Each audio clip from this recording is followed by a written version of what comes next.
Alright, let's go with number 4.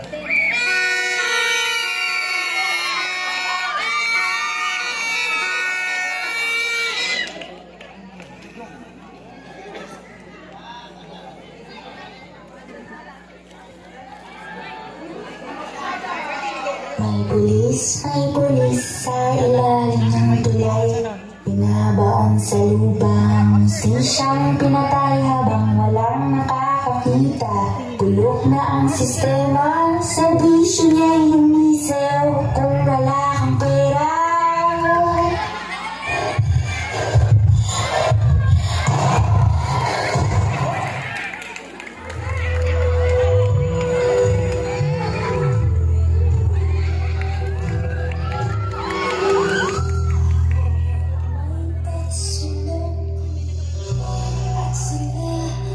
Sa tuktok, di makatapos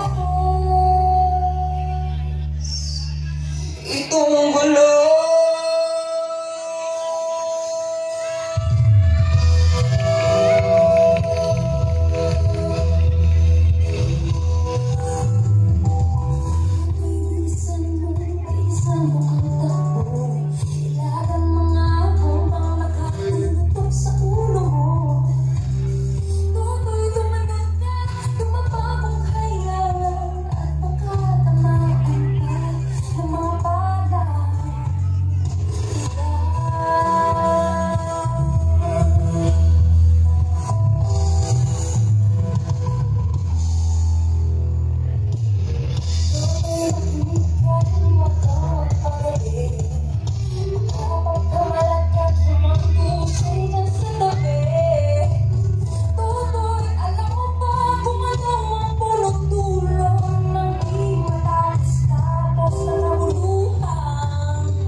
Biktima na nga ng karahasan at lugmok sa kahirapan, kamatayan pa ang kahahapan.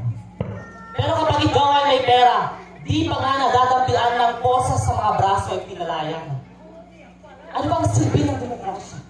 Nasaan na ang hustisya? Ang hustisya ay nakabal ng salitang katarungan at ninanais ng mga taong nawalan ng tangal at karapatan. Sa makabagong henerasyon, marami na nagbago. Huwag sanang mawala ang pagkapantay-pantay ng bawat isa.